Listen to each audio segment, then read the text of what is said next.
Today I'm working on a 98 Honda Civic EX VTEC.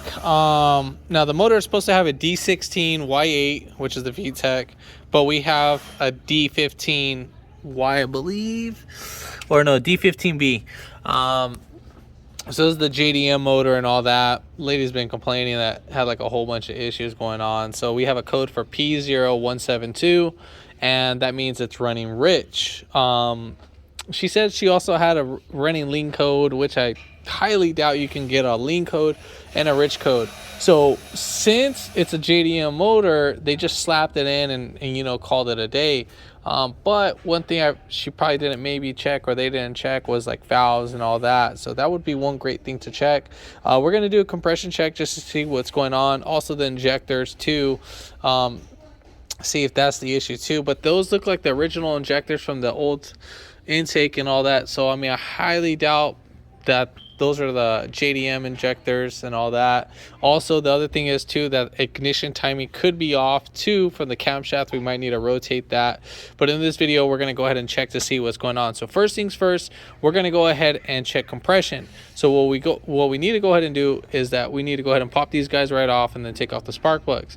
But I'm going to go ahead and show you that right after this intro. But if you haven't already, give it a thumbs up, comment down below if you have any questions, and hit that subscribe button for more upcoming videos. And we're going to go ahead and start this video right after the intro.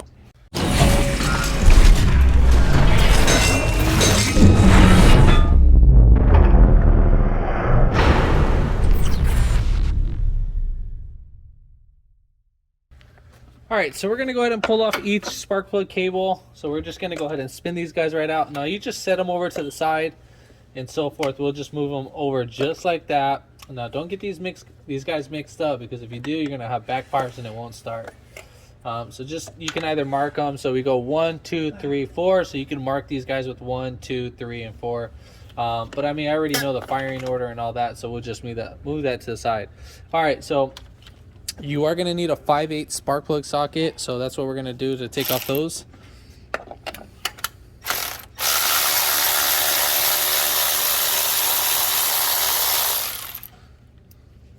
Now, obviously we're running rich supposedly, but obviously, spark plugs don't look like they're rich, but maybe someone has done a tune-up or anything. But spark plugs actually look pretty nice.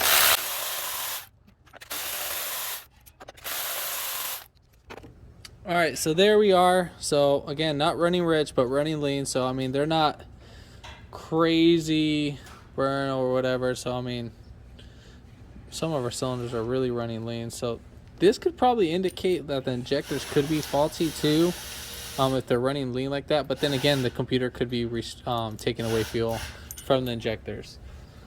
All right, so we're gonna go ahead and get our compression gauge. Now, usually when checking compression, best way to check compression is also with all the spark plugs off, which is recommended. But some people like to do one spark plug at a time and all that, because obviously you're running with all the spark plugs. But we're going to go ahead and start from cylinder number 1 and so forth, and then we're just going to thread in I have an adapter and stuff, and then I got my compression gauge right here. This one's by OTC. This is a really great brand for that. So we're going to go ahead and go in the vehicle and then go ahead and start cranking it. All right, so I have someone else in the vehicle that's able to assist me in this. So go ahead and crank it.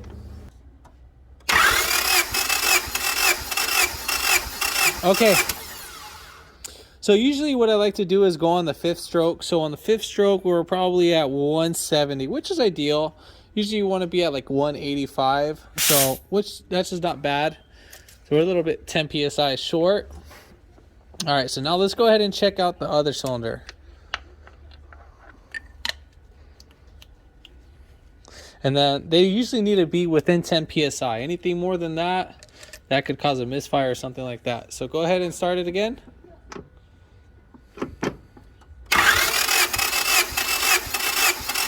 Okay. So right there, we're about 20 psi lower. So that can cause a misfire. So this might need a semi valve adjustment right there in that cylinder. So as of right now, it's pretty much 170, because I'm doing it on every 5th stroke. And then this one was at 150. So we got 170, 150,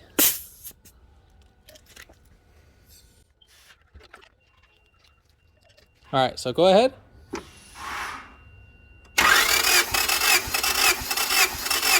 Okay, so that one was at 160. So we're gonna go 170, 160, or 150, and 160.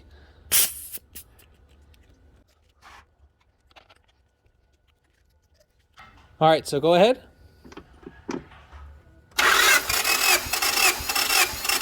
Okay. All right, so that one was at 162, so that's not bad. So 160, 160, 150, and then 170. So obviously, you know, I mean, it's probably like a little semi-valve adjustment, but nothing too crazy. It's not too far off. Could cause it to, you know, give us a little rich coat and all that. But yeah, so we're going to go ahead and put back on our spark plugs, and then we're going to go ahead and check ignition timing. And so for when we put back on the spark plugs, we need to check that at, or I would torque those down to about 18 foot-pounds. All right, so we're going to go ahead and put back on our spark plugs.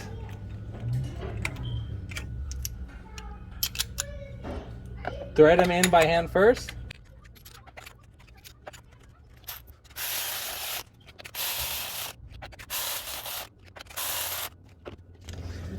And then we'll put Seaway.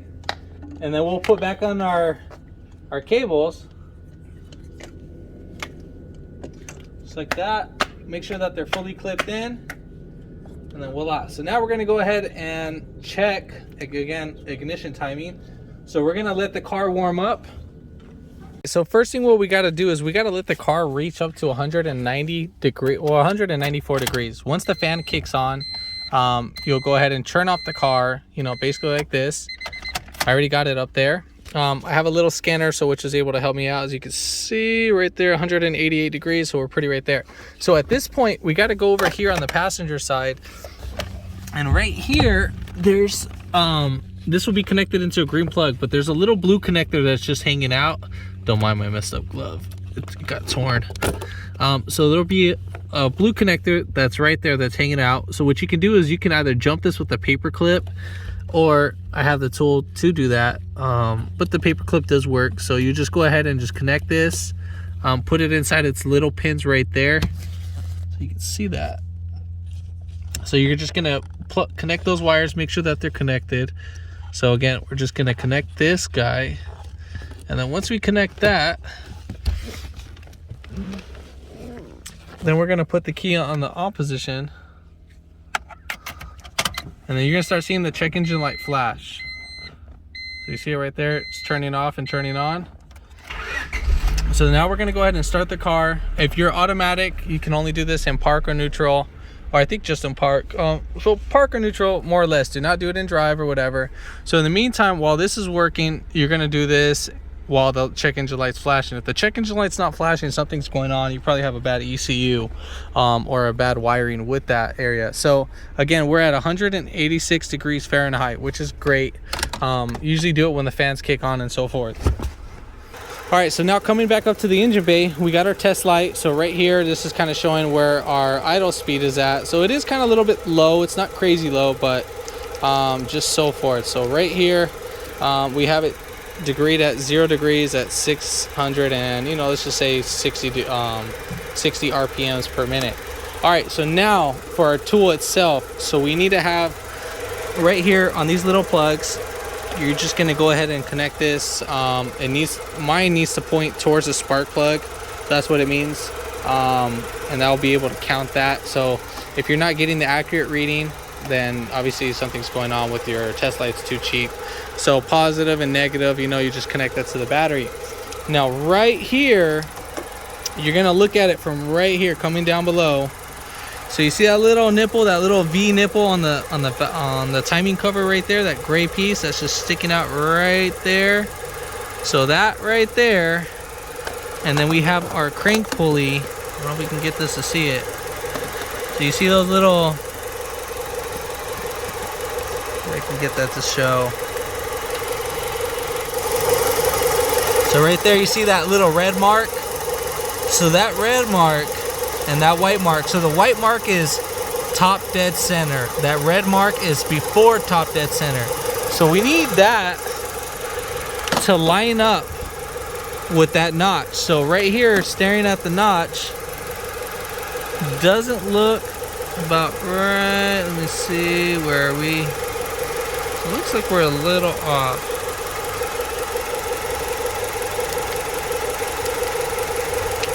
So probably moved it like 2 degrees. I got it centered. So with this guy, I can see how many degrees I need to move it. So right here, so you can see that. So I moved it up 2 degrees and so forth. So that little 2 degrees helped it out. It's really not that much because you can be 2 degrees off or 2 degrees before. So before or after, it's between 10 degrees to 14 degrees. So it's really not that far off. But I'm still gonna go ahead and do the adjustment and get it dialed in. So at this point, we have 3 12mm bolts. So one right here, one right there, and one right there. So I would recommend to use a wrench in this process. All right, so before touching the distributor, you need to make a mark. So right here, I'm just gonna make my own mark. Now this will just give me better verification of where I'm moving it. Just in case if something goes wrong, I'll just go ahead and turn that back. So we're gonna go ahead and loosen up this bolt. Now you're not gonna loosen it like crazy. You're just gonna, where you're able just to move the distributor. I'm just gonna move it a little bit that way, and we're gonna see where we're at. See, you can barely see the light because it's moving so much, so fast in the camera. But right there, every time it flashes, I think we're dead on that. So yeah, we're pretty good on that. So we moved it a little bit, and then you can see right here, you see how it's kind of off a little bit, how it's not corresponding. So we're gonna go ahead and tighten that. Now when tightening this, if you have it really loose, you know, it's obviously gonna be moving.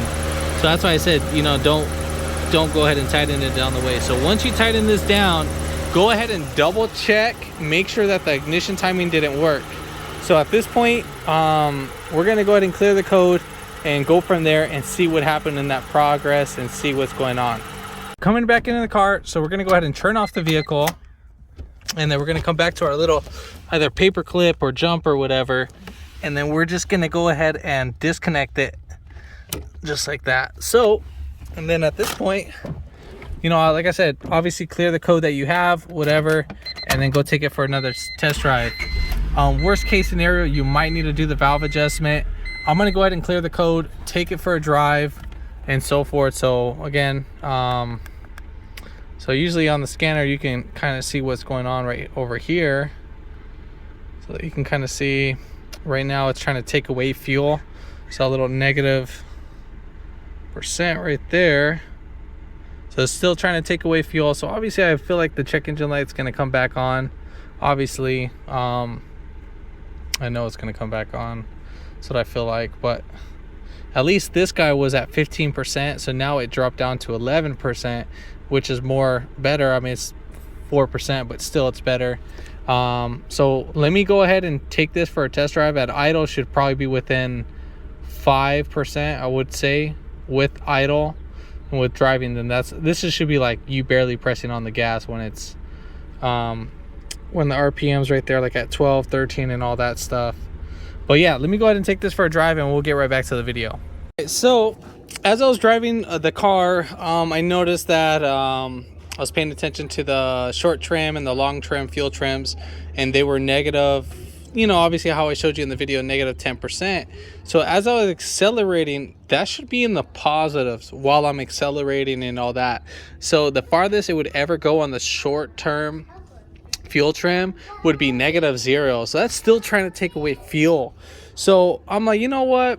I know it's been done a motor swap, but let me go ahead and just check the injectors and all that. Obviously vacuum is good, so we know that. So it's either it could be the map sensor, injectors, valve adjustment, distributor, you know, or the coolant temperature sensor, if that, but we know mostly all that. So I went ahead and pulled off the fuel injector rail by taking off the 2 10mm, and I was just like, I noticed this is all pretty caked.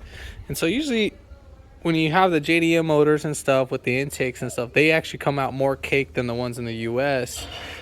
if they have this many miles supposedly, just because of the way how the style is for the whole EGR system. I think what theirs is EGR or not EGR.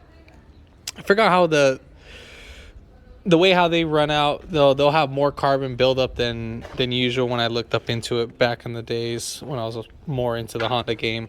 But look, so one way we can tell that these are the JDMs is the tip. So right here you can see usually these will come like in a light brown tip, but the ones that we need is a green tip. So these are the ones that are needing to be in there.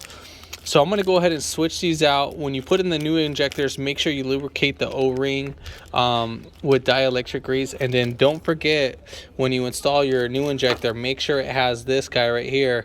So this is another, like it's so that the injector can seat. So make sure you lubricate the inner side with clean this out, and then just go ahead and lubricate it with the dielectric grease too, so you don't have no problems installing that. So I'm going to go ahead and swap these out, pull them out, and then I'm going to go ahead and get them cleaned up and installed, and we'll get right back to the video.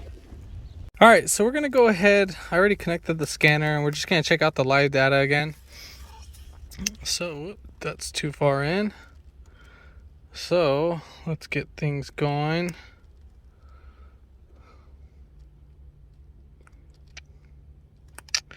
All right, so obviously it still shows negative degree minus, because obviously that's how we left off when we turned it off yesterday. So it's still gonna read that. So let me go ahead and prime up the fuel system. All right, so now we're gonna go ahead and start it. We're just gonna pay attention to that.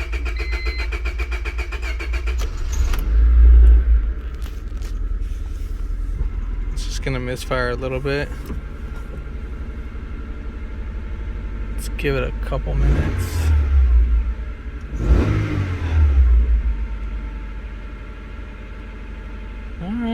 All right. So it's at 0, hasn't moved.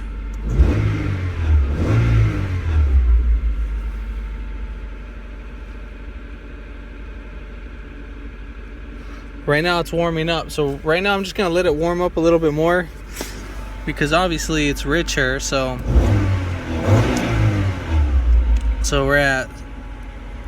we got to see how our degrees is once we get at when our spark advance reaches 12 degrees. So once that reaches 12, I'm gonna go ahead and get back to the video, and when it reaches operating temperature 2 as well. All right, so took it for a drive. Everything looks fine, but it is kind of high though on the short-term fuel trend. We're on the positive, so eventually we're gonna be throwing a rich code. I'm gonna wait and to see when that rich code, like I said, I like it below 10%. Usually I like to try to keep it within the 5%, 10%, like kind of pushing it. Once it starts going past 20, then that's when it's gonna start throwing its check engine light. So it's kind of like borderline.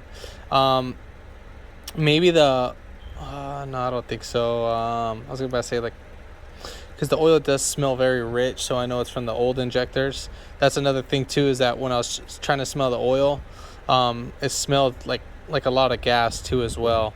All right, so yeah, but needless to say, we got ourselves in the positive. So the cause for this was the injectors. Obviously we checked out all the other stuff for possible causes, checked the ignition timing, obviously valves we didn't check. I mean, that could probably be why it's running a little bit rich, because some of the other cylinders are low compression. But then that could possibly, it could either be, you know, p0171 or a p0172. So those two can be there for that. If the valves are like too tight and all that. But yeah, so I mean, if this video helped you out, give it a thumbs up, comment down below if you have any questions, and hit that subscribe button for more upcoming videos in the future. And thanks for watching.